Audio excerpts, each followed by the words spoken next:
سورہ یونس کی ایک آیت پڑھی جاتی ہے میرے دوستوں، اور کہا جاتا ہے کہ آپ نے جو معیار بنایا ہے کہ توحید کے واجب الوجود یا عبادت، ہم بتاتے ہیں کہ اس کے علاوہ بھی شرک ہوتا ہے. میں نے کہا بتاؤ. کہتے دیکھو قرآن یہ کہتا ہے سورہ یونس آیت نمبر 18 وَيَقُولُونَ هَؤُلَاءِ شُفَعَاؤُنَا عِندَ اللَّهِ. یہ آیت ہمارے خلاف پڑھی جا رہی ہے، اور ترجمہ کیا ہے؟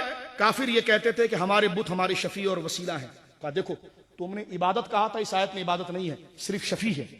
تو اس کا مطلب اگر کوئی کسی کو شفاعت والا سمجھے، شفیع اور سفارشی سمجھے، مشرکین کا شرک ایک اور بھی تھا. یہ کہتے دو تو تھے لیکن تیسرا یہ بھی تھا کہ کسی کو سفارشی سمجھنا. میں نے کہا سفارشی سمجھنا بھی شرک تھا. سفارشی سمجھنا جب شرک ہوگا جب خدا سمجھا جائے ساتھ، اور صرف سفارشی سمجھنا جو اہل ہے تو پھر یہ توحید ہے، شرک. کہتے قرآن نے کہا ہے. میں نے کہا پڑھو. وہ کہتے وَيَقُولُونَ، کافر یہ کہتے تھے ہَؤُلَاءِ، ہمارے بت جو ہیں شُفَعَاؤُنَا عِندَ اللَّهِ، اللہ کی بارگاہ میں ہماری سفارش کرنے والے ہیں. میں نے کہا جھوٹ مت بولو، آیت آدھی پڑھی تم نے. ابھی اگر حافظ قرآن بیٹھے سورہ، کسی حافظ قرآن کو یہاں پر بلائیں، میں پوچھتا ہوں 18ویں آیت پوری پڑھے. یہ آیت کا ایک ٹکڑا پڑھا ہے اس نے، میں 18ویں آیت پوری پڑھتا ہوں، اور میں آپ کو بتاؤں گا کہ ان کا شرک سفارشی ماننا نہیں تھا، عبادت ماننا تھا. اب سنیے 18ویں آیت کو پورا سنیے. وَيَعْبُدُونَ مِن دُونِ اللَّهِ مَا لَا يَضُرُّهُمْ وَلَا يَنفَعُهُمْ وَيَقُولُونَ هَؤُلَاءِ شُفَعَاؤُنَا عِندَ اللَّهِ. وہ عبادت کرتے تھے اللہ کے سوا اور لوگوں کی. 18ویں آیت سورہ یونس کی شروع ہو رہی ہے. وَيَقُولُونَ مِن دُونِ اللَّهِ وَيَعْبُدُونَ مِن دُونِ اللَّهِ وَيَعْبُدُونَ مِن دُونِ اللَّهِ. وہ اللہ کے علاوہ بتوں کی عبادت کرتے تھے. مَا لَا يَضُرُّهُمْ وَلَا يَنفَعُهُمْ، وہ بت ان کو نفع بھی نہیں دیں گے، نقصان بھی نہیں دیں گے. وَيَقُولُونَ، عبادت بھی کرتے تھے اور یہ بھی کہتے تھے ہَؤُلَاءِ شُفَعَاؤُنَا عِندَ اللَّهِ، کہ یہ ہمارے سفارشی اللہ کی طرف. دیکھو بات وہی آئی جو میں نے بتائی کہ صرف سفارشی ہونے سے وہ مشرک نہیں ہوئے، عبادت کا عقیدہ رکھ کر مشرک ہوئے ہیں. اور قرآن کی اگر پورا پڑھا جائے تو اس شفاعت کے لفظ سے پہلے عبادت ہے. وَيَعْبُدُونَ مِن دُونِ اللَّهِ. سنیوں کے خلاف اگر پورا قرآن پڑھا جائے اور آیت پوری پڑھی جائے تو آیت وہی ثابت ہوگی، معنی وہی ہوگا جو اہل سنت کا ہوتا ہے. اور دوسری بات، اگر یہ بات تسلیم کر لی جائے کہ مشرکین کا شرک اپنے بتوں کو سفارشی سمجھنا تھا، شفیع ماننا تھا، تو ان سے پوچھو نابالغ بچے کی دعا بتاؤ نماز جنازہ کی. کہنا دور کی کوڑی لانے کی ضرورت ہی نہیں ہے. تم توحید کی بات کرتے ہو، یہ ہم سے کہتے ہیں کہ تم غوث اعظم کو اللہ کی بارگاہ کی سفارش سمجھتے ہو. ہم نے کہا کہتے داتا علی حجویری کو تم اللہ کی بارگاہ میں شفیع سمجھتے ہو. ہم نے کہا سمجھتے نہیں، یقین کرتے ہیں. کہتے رسول اللہ کو تم اللہ کی بارگاہ میں شفیع سمجھتے ہو. ہم نے کہا ہاں. کہتے قرآن تو کہتا یقولون ہؤلاء شفعاؤنا عند اللہ. سفارشی ماننا تو یہ بتوں کا عقیدہ تھا. میں نے کہا بتوں کا عقیدہ اگر سفارشی ماننا تھا تو وہ ایک غلط کنڈیشن کی وجہ سے تھا، اس غلط کنڈیشن کی وجہ سے وہ سفارش منع ہوئی، ورنہ صحیح صورت میں نفس سفارش جائز ہے. من ذا الذی یشفع عندہ الا باذنہ. اللہ فرماتا کون ہے جو ہمارے حضور سفارش کرے گا مگر جس کو ہم بنائیں. تو یہ اللہ کا کلام ہے، یہ اللہ کا کلام ہے. آیتیں لنڈ ہی رہی ہے، لیکن میں یہ کہتا ہوں کہ اگر یہ کہا جائے کہ شرک کا مدار سفارشی بنانا ہے اور سورہ یونس کی آیت نمبر 18 پڑھی جائے تو میں پوچھتا ہوں مجھے بتاؤ کہ اگر ہم غوث اعظم کو، ہم داتا علی حجویری کو، ہم خواجہ غریب النواز کو، ہم حضرت علی المرتضیٰ کو، ہم حسنین کریمین کو، ہم فاروق اعظم اور صدیق اکبر کو، سرکار دو عالم کو اگر اللہ کی بارگاہ میں سفارشی مانے تو سفارشی ماننے کی وجہ سے ہم کافر ہو جائیں گے؟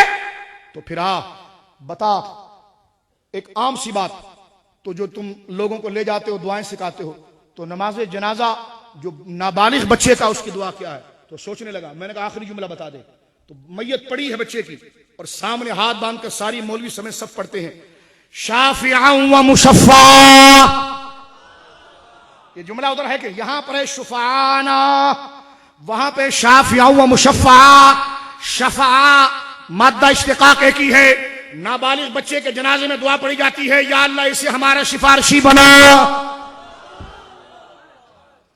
شافعا و مشفعا. یہ کہتے ہیں اس کی کیا دلیل ہے کہ خدا غوث اعظم کی شفاعت کو ٹالے گا نہیں؟ کوئی جبر ہے؟ ہم نے کہا جبر نہیں، محبوبی ہے. یا اللہ اس بچے کو میری سفارش کرنے والا اور مشفع، ایسی سفارش جس کو تو رد نہ کرے. میں نے کہا شرک کیوں نہیں ہوا؟ شرک کیوں نہیں ہوا؟ اگر بتوں کو مشرکین اگر بتوں کو سفارشی مانے تو کافر، ہم مسلمانوں کے بچوں کے نابالغ بچوں کو بھی سفارش مانے تو مومن. فرق کیا ہے؟ فرق یہ ہے کہ شفاعت اور سفارش جو ہے یہ شرک نہیں تھی. اصل میں جو عبادت کا جوڑا اس کے ساتھ، انہوں نے ان کو سفارشی بنایا خدا سمجھ کر، اس لیے مشرک ہو گئے. اور مسلمان غوث اعظم کو اور سرکار کو خدا سمجھ کر سفارشی نہیں، اللہ کی جانب سے دیے ہوئے منصب اور خدا کا محبوب جان کر سفارشی بناتے ہیں. اور بناتے ہم نہیں ہیں، یہ بنایا خدا نے. اور یہ صحابہ کا عقیدہ ہے. دیکھو جامع ترمذی کی حدیث ہے، جامع ترمذی حدیث نمبر 2433 مناقب حضرت انس بن مالک. حضرت انس بن مالک کہتے ہیں، اب دیکھو مشرکین توجہ رکھنا، کافر اگر اپنے بتوں کے بارے میں یہ کہیں کہ ہمارے بت سفارشی اللہ کی بارگاہ میں، تو اللہ کہتا تم کافر ہو. تو صرف سفارشی بنانے کی بنا پر ان کو ڈانٹ نہیں پڑی. ایک تو انہوں نے سفارشی اس کو بنایا جس کی خدا کی بارگاہ میں کوئی عزت نہیں ہے، اور دوسرا یہ کہ اس کو خدا بھی کہا، معاذ اللہ، یہ دگنا گناہ. لیکن جن کو اللہ نے یہ منصب دیا تھا ان سے اس کی التجا کرنا عین توحید شرک.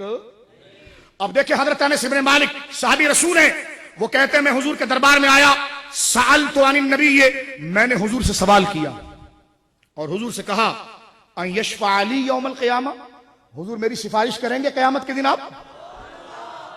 اب دیکھیں شفاعت کا لفظ ہے، میری سفارش کریں گے. سرکار نے یہ نہیں کہا رہی ہے تو کافروں کا عقیدہ ہے، نہیں، بلکہ حضور فرماتے فقال انا فاعل، ہاں میں کروں گا. بولو سبحان اللہ.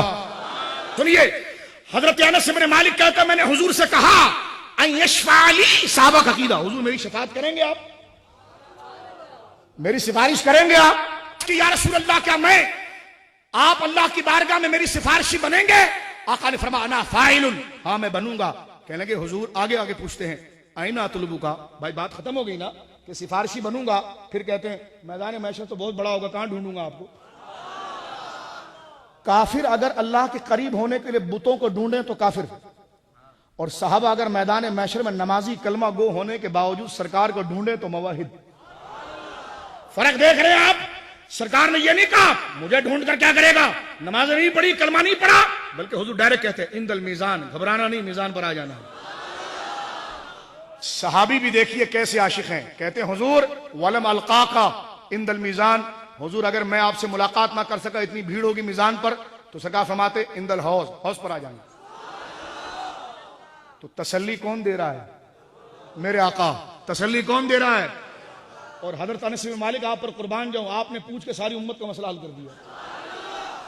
کہتے ہیں حضور ولم القاک اندل حوض، اگر حوض پر میں نے آپ کو نہ پایا تو حضور علیہ الصلوۃ والسلام فرماتے ہیں اندل میزان، پھر تو ترازو کے پاس آ جانا. کہاں پر آ جانا بولیے؟ یعنی پل کے بعد، حوض کے بعد ترازو. اس سے پہلے کہ وہ سوال کرتے سرکار نے کہا چپ ہو جا، ان تینوں جگہوں میں تجھے کہیں مل جاؤں گا. تو ڈھارس کس نے باندھی؟ میرے آقا نے. اگر بتوں کے لیے نظریہ رکھا جائے تو شرک ہے، اور مصطفیٰ کے لیے رکھا جائے تو عین توحید ہے. حضرت سواد ابن قائد رضی اللہ تعالیٰ عنہ حضور کی خدمت میں کلمہ پڑھنے کے بعد کہتے ہیں حضور میں شاعر بھی ہوں اور آپ کی نعت پڑھنا چاہتا ہوں. سرکار نے کہا پڑھ. اس کا ایک مقطع صرف پڑھتا ہوں آپ کے سامنے. حضرت سواد ابن قارب، اس واقعے کو علامہ ابن کثیر نے نقل کیا، مسند ابی یعلا کے اندر موجود ہے، حاکم کی مستدرک کے اندر موجود ہے، طبرانی کی کبیر کے اندر موجود ہے، مجموع زوائد کے اندر موجود ہے، درجنوں کتابوں کے اندر یہ حوالے موجود ہے. حضرت سواد ابن قارب کہتے ہیں حضور کی خدمت میں وَكُنْ لِي شَفِيعًا، حضور تشریف فرمائے اور ہاتھ باندھ کر نعت پڑھ رہے ہیں وَكُنْ لِي شَفِيعًا، حضور میرے سفارشی ہو جائیے. وَكُنْ وَكُنْ وَكُنْ، یہ کن تو امر ہے لیکن یہاں التجا کے لیے آ رہا ہے. بولو سبحان اللہ. یہ کہتا تم کہتا انظر حالنا، میرے حال کو دیکھیے. تو میں نے کہا یہ ایسی ہے کہ کن لی شفیعن، جو انظر وہ امر ہے تو یہ کن بھی امر ہے، کانا یکون سے یہ بھی امر ہے. شفیعن یوما لا ذو شفاعت، بتوں کو سفارشی مانے تو کافر، اور مصطفیٰ کو کیسا سفارشی صحابہ مانتے تھے دیکھیے. لیکن یہ توحید بنا. اسی فارمولے کے تحت, اسی عقیدے کے تحت جو میں نے شروع کیا. اور کیا کہتے صحابی, وَكُنْ لِشَفِيًّا يَوْمًا لَا ذُو شَفَاعَةٍ, حضور میرے شفیع بن جائیے جس دن کوئی سفارشی نہیں ہوگا. دیکھ رہے ہیں عقیدہ, فرمایا وَكُنْ لِي شَفِيًّا يَوْمًا لَا ذُو شَفَاعَةٍ, حضور التجا ہے آپ کی بارگاہ میں میرے سفارشی ہو جائیے. کب؟ یومًا لا ذو شفاعۃ, جس دن کوئی سفارش نہیں ہوگا. سواک بمغن سواد ابن قارب, حضور اگر آپ نے منہ پھیر لیا تو یہ سواد کہاں جائے گا؟ حضور نے یہ نہیں فرمایا کلمہ تو پڑھ لیا ہے, کہا حضور کلمہ تو مقبول آپ کے دیدار سے ہی ہوگا اور آپ کی شفاعت سے ہی ہوگا. تو پتہ چلا میرے دوستو, وَيَقُولُونَ هَؤُلَاءِ شُفَعَاؤُنَا عِندَ اللَّهِ, کافروں کا اپنے بتوں کو شفیع بنانا, سفارشی بنانا, یہ شرک نہیں تھا, بلکہ خدا سمجھ کر انہیں سفارشی بنانا یہ شرک تھا.